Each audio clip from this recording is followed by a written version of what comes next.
pasta genetics. We're going to use some colored pasta to represent genes, DNA that comes from one parent and goes to the offspring. So this guideline is going to help us with the basic model, and since we have two parents that produce one offspring, and here we have two parents that produce one offspring, here we have two parents that produce one offspring and then another and another. So two parents. That means this is going to be modeling what type of reproduction. This is a model for sexual reproduction.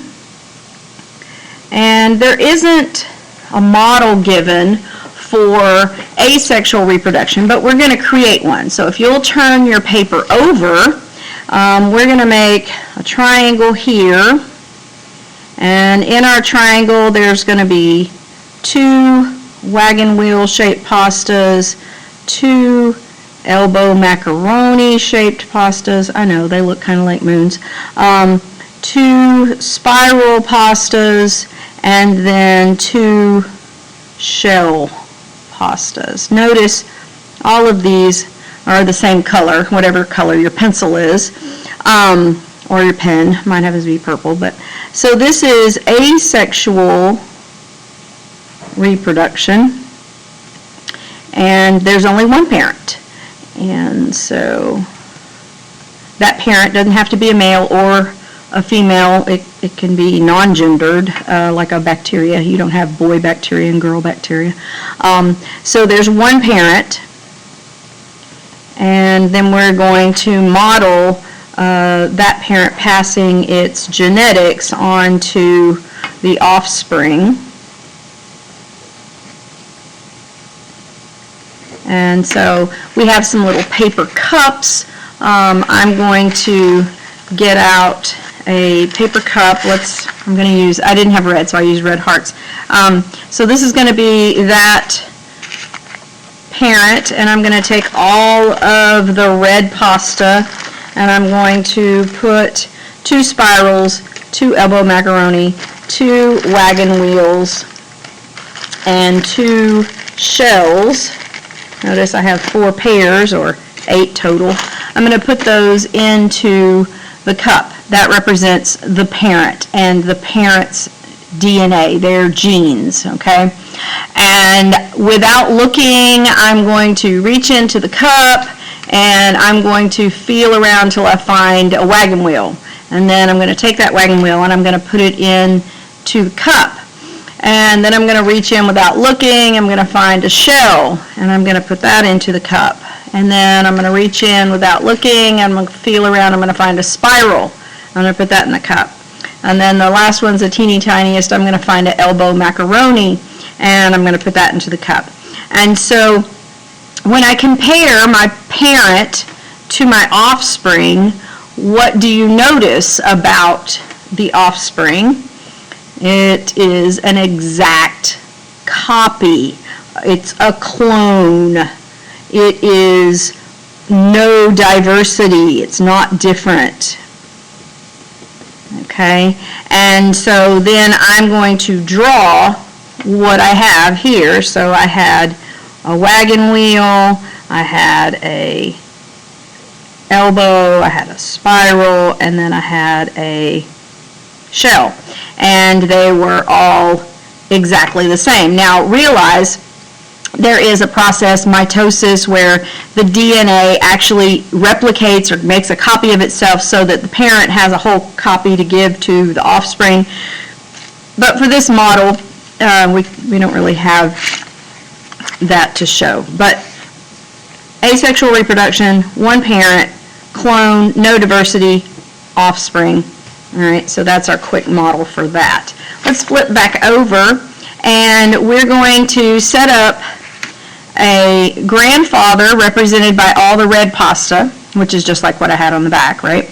2 wagon wheels, 2 elbow, 2 shells, 2 spirals.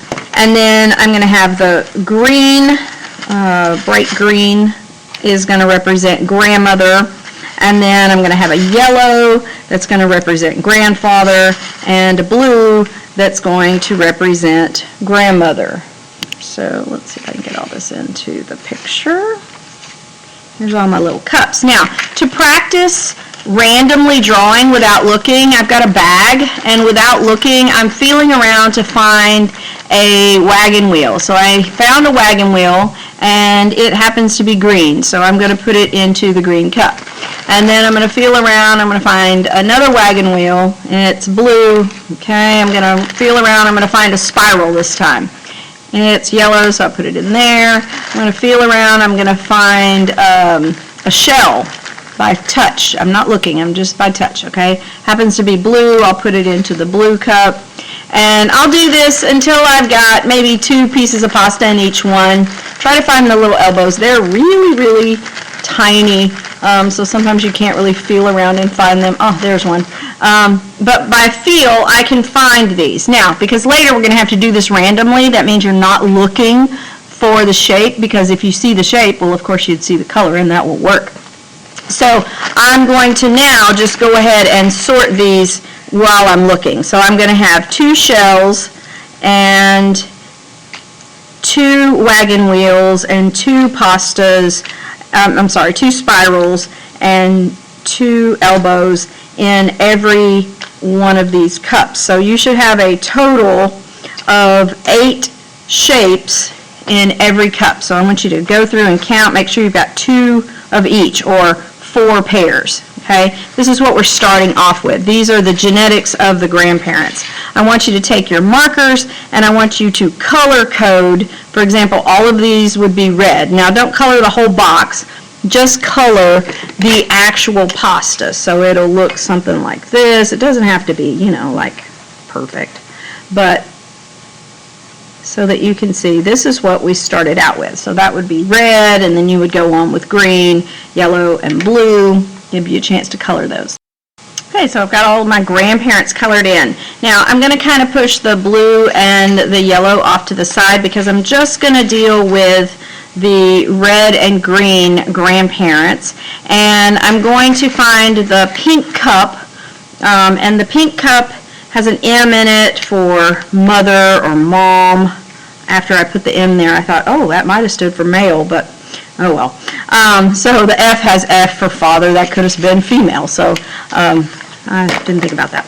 But I have pink and blue, and I want you to look at your diagram and notice we have squares and circles, and see if you can figure out the significance of the square. So square grandfather, square father. Here we have circle grandmother, circle mother. So the square and the circle is the gender, square being male, circle being female. So in this scenario, we're going to, without looking, we're going to draw out one of each shape from the grandfather and one of each shape from the grandmother. And so without looking, I'm feeling for a wagon wheel. Here's one, I put it in the cup. Without looking, I'm feeling for a spiral. Here's one, I put it in the cup. Without looking, I'm feeling for, oh, there's an elbow. I'm going to put that in the cup. And I need a shell, so try to find a shell. There's one, and I put it in the cup. Now, that's the DNA from grandfather to mom. Now I'm going without looking. I'm feeling for a shell, and I put it in the cup. Feeling for a spiral, put it in the cup. Put in for a shell, put it in the cup. And an elbow, put it in the cup.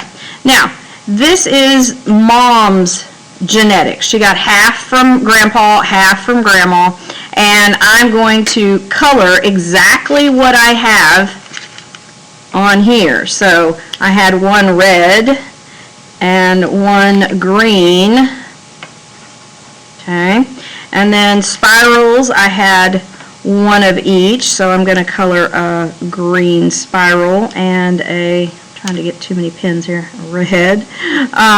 I had the same thing. I had 2 different colored shells, so one green and, one green, one red, and the same thing for the macaroni. Okay. Now, that's the genetics for mom. I'm going to put them back in here because I'm going to do the same thing. I'm going to draw out for Dad. And so I'm going to draw the pasta out without looking, and this time it's going to go into the cup that has an F on it for Father. Looking for a wagon wheel, or feeling for a wagon wheel, feeling for, what do I get? Here's a spiral. Looking for a shell, here's a shell, and an elbow. And then I do the same thing. This is from the other grandparent, so there's a wheel, there's a shell, here's a spiral, and there's the elbow. Remember, I'm not looking, it's just random. All right, so now we have both our parents. We're going to color code the dad, so go ahead and do that. Okay, now we're going to have C1, that stands for child 1. Notice it's not a square or a circle because this is really a simple model. We're not saying how gender is identified. We'll talk about that later. But so this is very important. When you go to reach in, you're only going to get one of each shape from the mom, one of each shape from the dad. You're not going to look because you don't want to choose the colors that you like or whatever, because that's not what happens in sexual reproduction. Parents don't go, oh, let's send the gene that has curly hair, or let's send the gene that has green eyes. They don't get to do that. You get half your DNA from mom, half from dad, and they don't get to pick, and they don't know what you're going to look like till you get here. All right, so picking from mom, I'm feeling for one wagon wheel. Here's the wagon wheel I found. I'm feeling for one shell. Here's a shell. I'm feeling for a spiral. Here's a spiral. And I'm feeling for, where's the elbow? There's an elbow. All right, I'm going to do the same with dad. Wagon wheel and shell and elbow. And what am I missing? Spiral. Okay, here's a spiral. So this is child 1. So you're going to color code this onto child 1. So yellow and red. I'm just going to put all these out here where you can see them. Color code all of that under child 1. Then you're going to put it back to where it came from. So reds and greens go back to mom.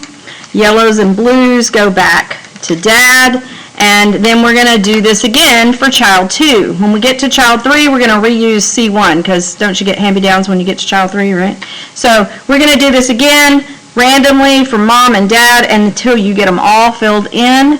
Then you're going to look down at the bottom and do the graph. All right, so down at the very bottom, we're going to analyze some of the data. You will have already created 4 children. I've just got my example where I've got 1. But down here on the bottom, we're looking at child 1, and we want to know how many genes are red, which those originally came from the grandfather. So here's 1, 2 that are red, and we're going to write a 2 in the blank. And then how many are green? We had 1, 2 that were green in my child 1. You're going to do your data on your child. How many were yellow? I had 3. How many genes were blue? I only had 1. And then if I add this up, 2 and 2 is 4, 5, 6, 7, 8. That's a total of 8 genes. And then how many pairs? Well, I had a pair of wagon wheels. That's 1 pair. I had a pair of elbow. I had a pair of shells. I had a pair of spirals, so that's a total of 4 pair. So you're going to go ahead and complete the rest of these on your children and then answer the questions. So on the probability questions, it says, what's the probability that a child is going to receive a blue shell? Well, first of all, where did the shells come from? The mother and the father. Which one had blue shells? The dad. So he's going to give half of his genes to the child. And how many shells does he have total? Well, he has 2, and of those 2, one of them is blue. So your probability is 1 out of 2, or 50%. What's the probability he's going to get the child to get a blue or a yellow? Well, 1 out of 2 is going to be blue, 1 out of 2 is going to be yellow, and you're going to get one or the other every time, so the probability is 100%, or 1. And then the probability that they could get the blue and the yellow, look at your children, you'll notice none of them got blue and yellow because we only took 1 shell from dad, so there's 0 chance of getting both of the blue and the yellow because mom didn't have any blue and yellow. Now, if mom had had blue and yellow, we could have done that. But continue, don't do number 7. On the back, you're going to do 1 through 5, skip the bottom.